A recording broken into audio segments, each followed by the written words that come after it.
வணக்கம். இன்றைய முக்கிய செய்திகள். தேசிய மக்கள் மன்றம் சார்பில் டெல்லி கார் குண்டுவெடிப்பு சம்பவத்தில் உயிரிழந்தவர்களுக்கு ஊர்வலமாக சென்று மெழுகுவர்த்தி அஞ்சலி செலுத்தப்பட்டது.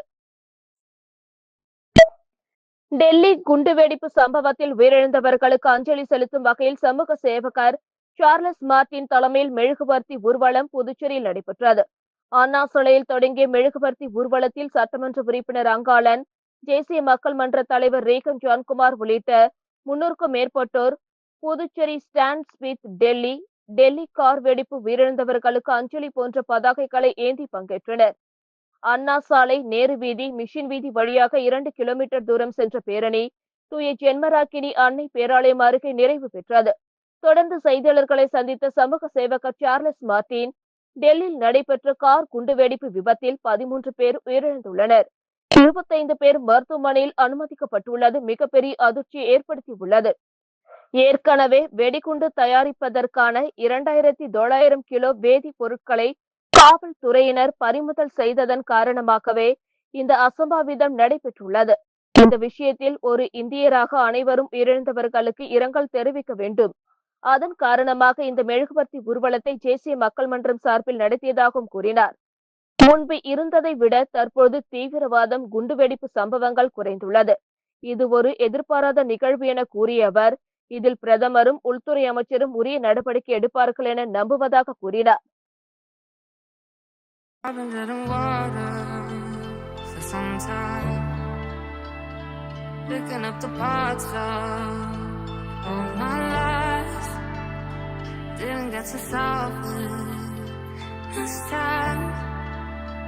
I won't hide to break apart.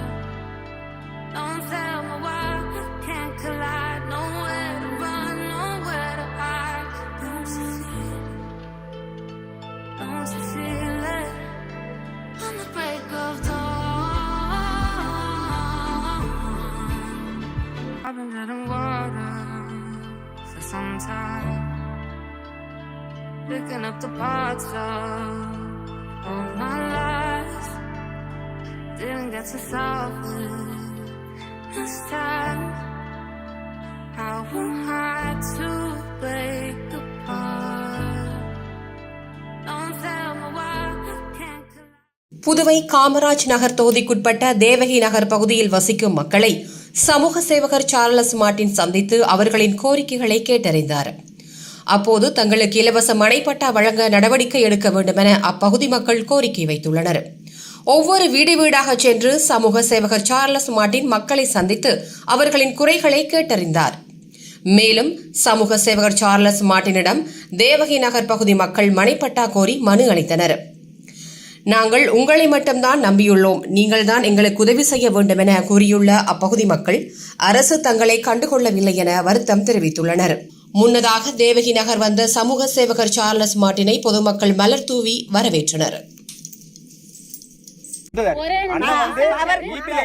செஞ்சு கொடுத்தாங்க.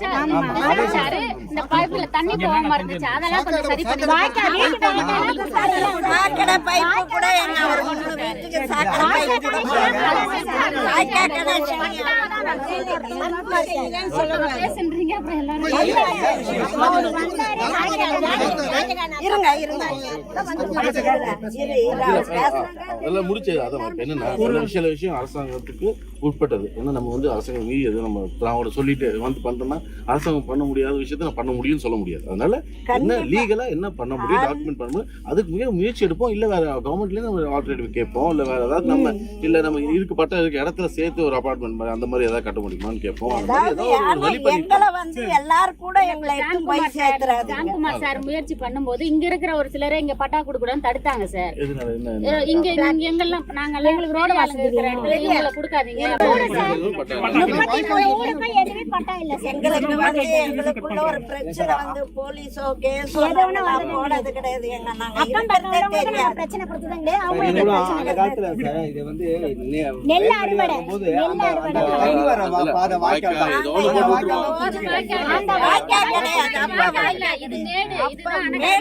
தண்ணி பாய்ச்சிற வாய்க்கால் தான்.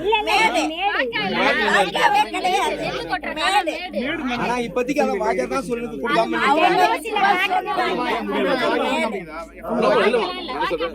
கோரிக்கை வைங்க. இது ஒரு லெட்டரா ப்ராப்பரா கொடுங்க. லாயர்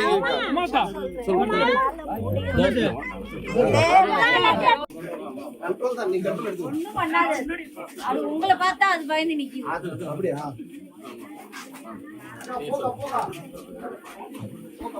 தண்ணியில ஹாஸ்பிட்டலுக்கு போனா ரொம்ப முடியல சார். ரொம்ப கஷ்டமா வச்சு சின்ன பசங்க மழை பெஞ்சா தண்ணி வாசல்ல வருது. ஒரு நாள் பயந்து படுக்க வேண்டாம் இருக்குது. திடீர்னு ஒரு வீட்டுல பார்த்தா பாம்பு மறுநாள் நம்ம நடந்த அந்த இடம் தான் சார் இது.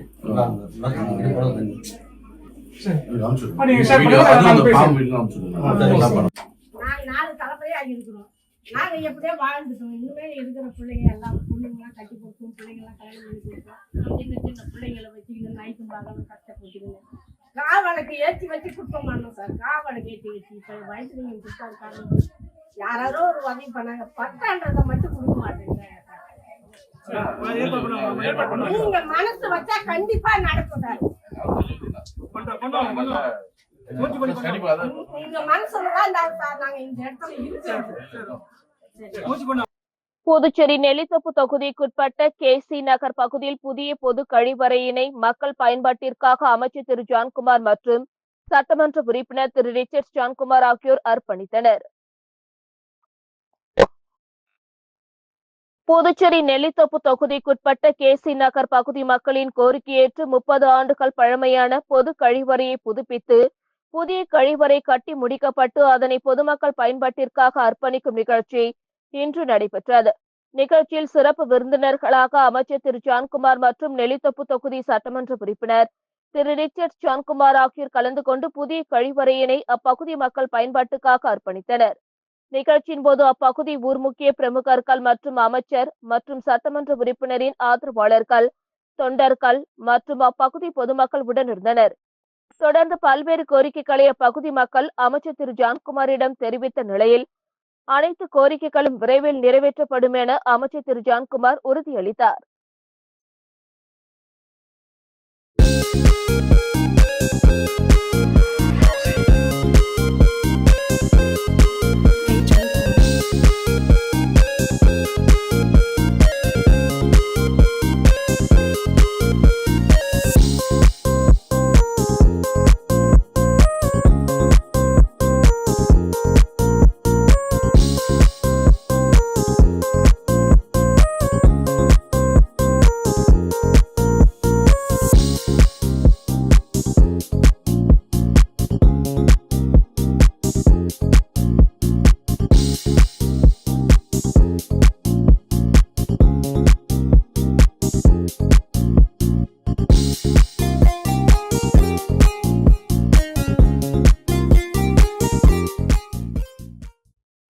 புதுச்சேரி நெல்லித்தோப்பு தொகுதிக்குட்பட்ட பிள்ளையார் கோவில் வீதியில் விடுபட்ட பகுதிகளுக்கு சிமெண்ட் கான்கிரீட் சாலை மற்றும் வாய்க்கால் அமைக்கும் பணியினை அமைச்சர் ஜான்குமார் முன்னிலையில் சட்டமன்ற உறுப்பினர் ரிச்சர்ட் ஜான்குமார் துவக்கி வைத்தார். புதுச்சேரி நெல்லித்தோப்பு தொகுதிக்குட்பட்ட பிள்ளையார் கோவில் வீதியில் விடுபட்ட பகுதிகளுக்கு சிமெண்ட் கான்கிரீட் சாலை மற்றும் வாய்க்கால் அமைக்கும் பணிக்கான பூமி பூஜை விழா இன்று நடைபெற்றது. தொகுதி சட்டமன்ற உறுப்பினர் மேம்பாட்டு நிதியிலிருந்து ரூபாய் 21,75,426 ரூபாய் மதிப்பீட்டில் நடைபெற்ற விழாவில் அமைச்சர் திரு ஜான்குமார் முன்னிலையில் தொகுதி சட்டமன்ற உறுப்பினர் திரு ரிச்சர்ட் ஜான்குமார் அவர்கள் பூமி பூஜை செய்து பணிகளை துவக்கி வைத்தார். இந்நிகழ்ச்சியில் புதுச்சேரி நகராட்சி ஆணையர் திரு கந்தசாமி, செயற்பொறியாளர் திரு சிவபாலன், உதவி பொறியாளர் திரு பழனிராஜா, இளநிலை பொறியாளர் திரு சாம்பசிவம் மற்றும் துறை அதிகாரிகள், ஊர் முக்கிய பிரமுகர்கள் மற்றும் அப்பகுதி பொதுமக்கள் திரளாக கலந்து கொண்டனர்.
புதுச்சேரி அண்ணா நகரில் உள்ள லா கிரீன் ஆப்பிள் தொடக்கப்பள்ளியில் மாணவர்களிடையே தலைமைத்துவ பண்பையும் அரசியல் அறிவையும் வளர்க்கும் நோக்கில் ஒரு புதிய முயற்சி மேற்கொள்ளப்பட்டது. புதுச்சேரி அண்ணா நகரில் உள்ள லா கிரீன் ஆப்பிள் தொடக்கப்பள்ளி நிர்வாகம் மாணவர்களிடையே தலைமைத்துவ பண்பையும் அரசியல் அறிவையும் வளர்க்கும் நோக்கில் ஒரு புதிய முயற்சியை மேற்கொண்டுள்ளது. அதன்படி இளமை பருவத்திலே தலைமை பண்புகளை வளர்க்க மாணவர் தேர்தல்கள் நடத்தப்பட்டன. தலைவர், துணைத் தலைவர் என பல்வேறு பிரிவுகளில் தேர்தல்கள் நடத்தப்பட்டன. இதில் 3ஆம் வகுப்பு மாணவி மற்றும் 2ஆம் வகுப்பு மாணவர்கள் உட்பட மொத்தம் 6 மாணவர்கள் தேர்தலில் பங்கேற்றனர். தேர்தலுக்காக ஒவ்வொரு மாணவருக்கும் ரோஜா, வைரம், புத்தகம், மணல் கடிகாரம், பச்சை ஆப்பிள் மற்றும் வானவில் போன்ற சின்னங்கள் வழங்கப்பட்டன.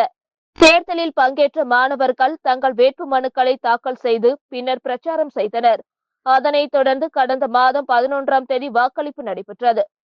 நடைபெற்ற வாக்குப்பதிவு நிகழ்ச்சியில் அனைத்து பள்ளி மாணவர்களும் ஆர்வத்துடன் பங்கேற்று வாக்களித்தனர். வாக்களிப்பில் பங்கேற்ற மாணவர்கள் அடையாள அட்டை சரிபார்க்கப்பட்டு தங்கள் கைகளில் மை வைத்து தங்களது வாக்கை பதிவு செய்தனர். தேர்தல் முடிந்தவுடன் அவர்கள் வாக்குகளை எண்ணவும் தொடங்கினர். அதனைத் தொடர்ந்து வெற்றியாளரும் அதே நாளில் அறிவிக்கப்பட்டார். தொடர்ந்து நவம்பர் 14ஆம் தேதி குழந்தைகள் தின விழாவில் வெற்றி பெற்றவருக்கு பதவி பிரமாணம் செய்ய முடிவு செய்யப்பட்டிருக்கிறது. நிகழ்ச்சியில் பள்ளி முதல்வர் சீதாலட்சுமி மற்றும் துணை முதல்வர் வேதலட்சுமி ஆகியோர் மாணவர்களுக்கு பதவி பிரமாணம் செய்ய உள்ளனர். இந்த சிறு வயதிலேயே மாணவர்களுக்கு அரசியல் மற்றும் கருத்தியல் அறிவை பரப்ப லா கிரீன் ஆப்பிள் பள்ளி நிர்வாகத்தின் முயற்சிகள் மிகவும் சிறப்பு வாய்ந்தவையாக கருதப்படுகிறது. வாட்ஸ்அப்களில் வரும் மொபைல் செயலிகளை பதிவிறக்கம் செய்ய வேண்டாம் என சைபர் கிரைம் போலீசார் எச்சரிக்கை விடுத்துள்ளனர். இது குறித்து சைபர் கிரைம் இன்ஸ்பெக்டர் தியாகராஜன் கூறுகையில், தற்பொழுது வாட்ஸ்அப் குரூப்கள் மற்றும் தெரியாத நபர்களிடமிருந்து சரவணா ஸ்டோர்ஸ் வணிக அரசின் உதவி திட்டத்தில் சேர்ந்து பயனடையுங்கள் என்ற பெயரில் போலி லிங்க் ஒன்று பரவி வருகிறது. அந்த லிங்கை கிளிக் செய்து உள்ளே சென்று அதில் கேட்கப்படும் தகவல்களை பதிவிட்டால் உங்களது வங்கி கணக்கில் உள்ள பணத்தை மர்ம நபர்கள் மோசடியாக எடுத்து ஏமாற்றி விடுகின்றனர். ஆகையால் வாட்ஸ்அப்களில் வரும் இத்தகைய லிங்குகளை பதிவிறக்கம் செய்ய வேண்டாம். இதேபோல் யோனோ SBI என்ற பெயரில் வரும் லிங்கையும் யாரும் பதிவிறக்கம் செய்து பணத்தை ஏமாற வேண்டாம் என எச்சரிக்கை விடுத்துள்ளனர். சீனாவில் நடைபெற்ற ஆசிய அளவிலான 17 வயதிற்குட்பட்ட இரட்டையர் பிரிவு பேட்மிண்டன் போட்டியில் இந்தியாவிற்காக வெண்கலப் பதக்கம் வென்ற காரைக்கால் மாணவிக்கு காரைக்கால் ஸ்டேடியம் குரூப் சார்பில் பாராட்டு விழா நடைபெற்றது. சீனாவில் நடைபெற்ற ஆசிய அளவிலான 17 வயதிற்குட்பட்ட இரட்டையர் பிரிவு பேட்மிண்டன் போட்டியில் இந்தியாவிற்காக வெண்கலப் பதக்கம் வென்று புதுச்சேரி மாநிலத்திற்கும் காரைக்கால் மாவட்டத்திற்கும் பெருமை சேர்த்த அக்கம்பேட்டை மீனவ கிராமத்தை சேர்ந்த ரமேஷ், கீதாமணி தம்பதியரின் மகள் ஜனனிகாவை புதுச்சேரி அமைச்சர் திருமுருகன், மாவட்ட ஆட்சியர் ரவி பிரகாஷ், துணை மாவட்ட ஆட்சியர் பூஜா, முதுநிலை காவல் கண்காணிப்பாளர் லட்சுமி சௌஜன்யா உள்ளிட்ட மாவட்டத்தில் பல்வேறு தரப்பினரும் பாராட்டு தெரிவித்து வரும் நிலையில் இன்று காரைக்கால் ஸ்டேடியத்தை பயன்படுத்துவோர் காரைக்கால் ஸ்டேடியம் குரூப்ஸ் என்ற பெயரில் அமைப்பை நடத்தி வருகின்றனர். காரைக்கால் ஸ்டேடியம் குரூப் சார்பில் சீனாவில் நடைபெற்ற ஆசிய அளவிலான 17 வயதிற்குட்பட்ட இரட்டையர் பிரிவு பேட்மிண்டன் போட்டியில் இந்தியாவிற்காக வெண்கலப் பதக்கம் வென்ற காரைக்கால் மாணவி ஜனனிகா மற்றும் பயிற்சியாளர் தட்சிணாமூர்த்தி ஆகியோரை பாராட்டும் வகையில் சால்வை அணிவித்து நினைவு பரிசு வழங்கியும் பாராட்டுக்களை தெரிவித்தனர். இந்நிகழ்ச்சியில் முதன்மை கல்வி அதிகாரி விஜய மோகனா, காரைக்கால் ஸ்டேடியம் குரூப் நிர்வாகிகள், ஸ்டேடியத்தில் பயிற்சி மேற்கொள்ளும் மாணவர்கள் என ஏராளமானோர் கலந்து கொண்டனர். வாக்காளர் கணக்கெடுப்பு படிவத்தை பூர்த்தி செய்வது குறித்து மாவட்ட தேர்தல் அதிகாரியான கலெக்டர் குலந்துங்கன் விளக்கம் அளித்துள்ளார். இது தொடர்பாக அவர் வெளியிட்டுள்ள வீடியோ பதிவில், தேர்தல் ஆணைய உத்தரவின்படி புதுச்சேரியில் வாக்காளர் சிறப்பு தீவிர திருத்தப் பணி நடைபெற்று வருகிறது. இதன் ஒரு பகுதியாக கடந்த 4ஆம் தேதி முதல் ஓட்டுச்சாவடி அலுவலர்கள் வீடு வீடாக சென்று கணக்கெடுப்பு படிவம் வழங்கி வருகின்றனர். இப்பணியில் நேற்று முன்தினம் 10ஆம் தேதி வரை 91% வாக்காளர்களுக்கு கணக்கெடுப்பு படிவங்கள் வழங்கப்பட்டுள்ளது. ஓட்டுச்சாவடி அலுவலர்கள் வருகையின் போது பூட்டியிருந்த வீடுகளில் உள்ள விடுபட்ட வாக்காளர்களுக்கு கணக்கெடுப்பு படிவங்கள் வழங்கும் பணி தொடர்ந்து நடைபெற்றுக் கொண்டு வருகிறது. அதன் பிறகு ஓட்டுச்சாவடி அலுவலர்கள் முன்னர் வழங்கப்பட்ட படிவங்களை சேகரிக்க அனைத்து வீடுகளுக்கும் வருவார்கள். மேலும் கணக்கெடுப்பு படிவங்களை பூர்த்தி செய்வதற்கு வாக்காளர்களுக்கு உதவி புரிவார்கள். எனவே எவரும் குழப்பமடைய வேண்டாம். வாக்காளர் கணக்கெடுப்பு படிவம் இன்னும் வழங்கப்படவில்லை என்றாலோ அல்லது படிவத்தை பூர்த்தி செய்வதில் ஏதேனும் சந்தேகம் இருந்தாலோ தங்கள் ஓட்டுச்சாவடி அலுவலரை தொடர்பு கொள்ளலாம் என குறிப்பிடப்பட்டுள்ளது. புதுச்சேரியில் எஸ்ஐஆர் கணக்கெடுப்பு படிவம் வழங்கும் பணியினை தலைமை தேர்தல் அதிகாரி ஜவஹர், மாவட்ட ஆட்சியர் குலந்துங்கன் ஆகியோர் ஆய்வு செய்தனர். புதுச்சேரியில் வாக்காளர் பட்டியல் சிறப்பு தீவிர திருத்தப் பணி தேர்தல் ஆணைய அட்டவணைப்படி நடைபெற்று வருகிறது. கணக்கெடுப்பு படிவங்கள் வாக்காளர்களுக்கு வழங்கி திரும்ப பெறும் பணி மாநில தலைமை தேர்தல் அதிகாரி ஜவஹர், மாவட்ட தேர்தல் அதிகாரி குலந்துங்கன் ஆகியோர் நேற்று மங்களம் மற்றும் லாஸ்பேட்டை தொகுதிகளில் ஆய்வு செய்தனர். அப்பொழுது வாக்காளர்களை விசாரித்த தலைமை தேர்தல் அதிகாரி கணக்கெடுப்பு படிவங்களை பூர்த்தி செய்வதில் சந்தேகம் இருப்பின் ஓட்டுச்சாவடி அலுவலர்கள் உதவியை நாட அறிவுறுத்தினார். ஆய்வின் போது மங்களம் மற்றும் லாஸ்பேட்டை தொகுதிகளின் தேர்தல் அதிகாரிகள் உடனிருந்தனர். புதுச்சேரி தட்டாஞ்சாவடி தொகுதி மக்களுக்கு வாக்காளர் பட்டியல் சீர்திருத்தம் குறித்து விளக்க கையேடுகளை தட்டாஞ்சாவடி தொகுதி திமுக பொறுப்பாளர் டாக்டர் நிதிஷ் வீடு வீடாக சென்று வழங்கினார். தமிழ்நாடு, புதுச்சேரி உள்ளிட்ட 12 மாநிலங்களில் இந்திய தேர்தல் ஆணையம் எஸ்ஐஆர் எனப்படும் சிறப்பு வாக்காளர் சீராய்வு பணியை கடந்த 4ஆம் தேதி முதல் மேற்கொண்டுள்ளது. அவசர கதியில் மேற்கொள்ளப்படும் இந்த சீராய்வு பணியை குறித்த கால அவகாசத்தோடு நடத்த வேண்டும். தற்பொழுது தேர்தல் நேரத்தில் நடத்தினால் பல்வேறு குளறுபடிகள், குழப்பங்கள் ஏற்படும் என்பதை சுட்டிக்காட்டி திமுக உள்ளிட்ட மத சார்பற்ற முற்போக்கு கூட்டணி கட்சிகள் சார்பில் நீதிமன்றத்தில் வழக்கு தொடரப்பட்டுள்ளது. இந்நிலையில் தட்டாஞ்சாவடி தொகுதியில் வாக்காளர் திருத்த பணியில் வாக்காளர்கள் மேற்கொள்ள வேண்டிய முக்கிய கடமைகள் எனும் தலைப்பில் வாக்காளர்களுக்கு தேவையான தகவல்கள் அடங்கிய கையேட்டை தட்டாஞ்சாவடி தொகுதி திமுக பொறுப்பாளர், இளைஞர் அணி மாநில துணை அமைப்பாளர் டாக்டர் நிதிஷ் தலைமையில் திமுக முகவர்கள் வீடு வீடாக சென்று வழங்கி வருகின்றனர்.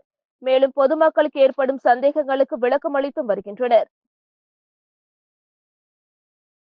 புதுச்சேரியில் நீண்ட நாட்களாக பணி முடியாமல் திறந்திருந்த வாய்க்காலில் விழுந்து கறவை மாடு உயிரிழந்துள்ளது. மேலும் வாய்க்கால் பணியை விரைந்து முடித்து அதனை மூட வேண்டுமென அப்பகுதி மக்கள் கோரிக்கை விடுத்துள்ளனர். புதுச்சேரி கொம்பாக்கம் பகுதியை சேர்ந்தவர் முத்துவேல். இவர் 5 கறவை மாடுகள் வைத்து பால் கறந்து வியாபாரம் செய்து வருகிறார். இந்த நிலையில் நேற்று வழக்கம் போல் மாடுகள் மேய்ச்சலுக்கு பிறகு அவைகளை வீட்டு அருகே உள்ள கொட்டகையில் இரவு கட்டிவிட்டு சென்றுள்ளார். பின்னர் காலை வந்து பார்த்தபோது ஒரு கறவை மாடு கட்டை அவிழ்த்துக் கொண்டு வெளியில் சென்றுள்ளது. இதனைத் தொடர்ந்து முத்துவேல் மாடை தேடிக்கொண்டு சென்றபோது வில்லியனூர் ஒதியம்பட்டு சாலையில் மூடப்படாமல் இருந்த வாய்க்காலில் விழுந்து மாடு உயிரிழந்தது காணப்பட்டது. மேலும் கடந்த 6 மாதங்களாக வாய்க்கால் பணி முடிக்காமல் உள்ளதால் அதனை மூடாமல் வைத்துள்ளதாகவும், இதனை சிறுவர்கள் யாராவது தெரியாமல் உள்ளே விழுந்தால் உயிர் சேதம் ஏற்படும் அபாயம் உள்ளதால் அரசு விரைந்து வாய்க்கால் பணியை முடித்து அதனை மூட வேண்டுமென அப்பகுதி மக்கள் கோரிக்கை விடுத்துள்ளனர். பணி நிரந்தரம் செய்ய வலியுறுத்தி போராட்டத்தில் ஈடுபட்டு வரும் கிராம பஞ்சாயத்து ஊழியர்களின் போராட்டத்தில் எதிர்க்கட்சித் தலைவர் சிவா பங்கேற்று ஆதரவு தெரிவித்தார். 2011ஆம் ஆண்டு முதல் கடந்த 15 ஆண்டுகளாக தினக்கூலி ஊழியர்களாக பணிபுரிந்து வரும் 196 கிராம பஞ்சாயத்து ஊழியர்களை பணி நிரந்தரம் செய்ய வேண்டுமென வலியுறுத்தி ஊழியர்கள் பல கட்ட போராட்டங்களை நடத்தி வருகின்றனர். ஆனாலும் அரசு இதன் மீது எந்தவித நடவடிக்கையும் எடுக்கவில்லை. இந்த நிலையில் 15 ஆண்டுகளாக பணிபுரியும் கிராம பஞ்சாயத்து ஊழியர்களை பணி நிரந்தரம் செய்ய துணைநிலை ஆளுநர் அரசாணை வெளியிட வேண்டுமென வலியுறுத்தி இன்று ஒருநாள் குடும்பத்துடன் உண்ணாவிரத போராட்டத்தில் ஈடுபட்டனர். ஊழியர் சங்க தலைவர் காத்தவராயன் தலைமையில் சட்டமன்றம் அருகே நடைபெற்ற உண்ணாவிரத போராட்டத்தில் ஊழியர்கள் தங்களது குடும்பத்துடன் திரளாக கலந்து கொண்டு கோரிக்கைகளை வலியுறுத்தி கண்டன கோஷங்கள் எழுப்பினார்கள். இந்நிலையில் போராட்டத்தில் ஈடுபட்டுள்ள ஊழியர்களுக்கு ஆதரவாக திமுக மாநில அமைப்பாளரும் எதிர்க்கட்சித் தலைவருமான சிவா போராட்டத்தில் பங்கேற்று ஊழியர்களுக்கு ஆதரவு தெரிவித்து பேசினார்.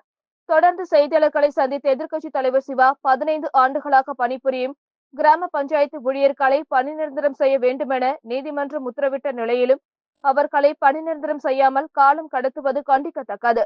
எனவே உடனடியாக 196 ஊழியர்களையும் பணி நிரந்தரம் செய்ய வேண்டுமென அவர் கேட்டுக்கொண்டார்.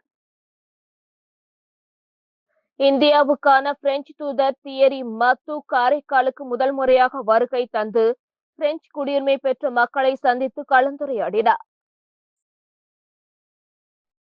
புதுச்சேரி மாநிலம் காரைக்கால் மாவட்டத்திற்கு இன்று டெல்லியில் உள்ள இந்தியாவிற்கான பிரெஞ்சு நாட்டு தூதர் தியரி மாத்து முதல் முறையாக வருகை தந்து பிரெஞ்சு குடியுரிமை பெற்ற மக்கள் மற்றும் பிரெஞ்சு நாட்டின் முன்னாள் முப்படை ராணுவ வீரர்களின் குடும்பங்களை சந்தித்து கலந்துரையாடினார். இதனைத் தொடர்ந்து இந்தியாவுக்கான பிரெஞ்சு தூதர் தியரி மாத்து, புதுச்சேரிக்கான துணை தூதர் ஏத்தியன் ரோலட் பியக், காரைக்கால் மாவட்ட ஆட்சியர் ரவி பிரகாஷ், மாவட்ட ஆட்சியர் அலுவலகம் எதிரே அமைந்துள்ள பிரெஞ்சு போர் வீரர் நினைவு தூணில் மலர் வளையம் வைத்து அஞ்சலி செலுத்தப்பட்டு பிரெஞ்சு இந்திய நாட்டின் தேசிய கொடி ஏற்றப்பட்டது. இந்த நிகழ்ச்சியில் பிரெஞ்சு குடியுரிமை பெற்ற பொதுமக்கள் மற்றும் மாணவர்கள் கலந்து கொண்டனர். முன்னதாக மாவட்ட ஆட்சியர் அலுவலகத்தில் இந்தியாவுக்கான பிரெஞ்சு நாட்டு தூதர் தியரி மத்து மற்றும் மாவட்ட ஆட்சியர் ரவி பிரகாஷ் ஆலோசனை மேற்கொண்டனர். மங்களம் அருகே கஞ்சா விற்ற 3 வாலிபர்களை போலீசார் கைது செய்தனர். வில்லியனூர் அடுத்த மங்களம் ஐயனார் கோவில் பகுதியில் இளைஞர்களுக்கு கஞ்சா விற்பனை செய்யப்படுவதாக மங்களம் போலீசாருக்கு நேற்று முன்தினம் தகவல் கிடைத்தது. அதன் பேரில் மங்களம் சப் இன்ஸ்பெக்டர் பெரியசாமி தலைமையில் போலீசார் அங்கு சென்றனர். போலீசாரை கண்டு அங்கிருந்து 3 இளைஞர்கள் தப்பி செல்ல முயன்றனர். அவர்களை மடக்கி பரிசோதித்ததில் கஞ்சா பொட்டலங்கள் வைத்திருந்ததை கண்டுபிடித்தனர். விசாரணையில் கடலூர் மாவட்டம் சிங்கிரி கோவில் அடுத்த புதுக்கடை பகுதியை சேர்ந்த ராமசுப்பு மகன் கிரண் குமார், தனசேகரன் மகன் ரோஹித், உருவையாறு செல்வா நகர் ராசு மகன் பட்டமுருகன் ஆகியோர் என தெரிய வந்தது. இது குறித்து போலீசார் வழக்கு பதிந்து 3 கைது செய்து அவர்களிடமிருந்து 160 கிராம் கஞ்சா, 3 மொபைல் போன்கள், 1 பைக் ஆகியவற்றை பறிமுதல் செய்தனர். இத்துடன் செய்திகள் நிறைவடைந்தன. வணக்கம்.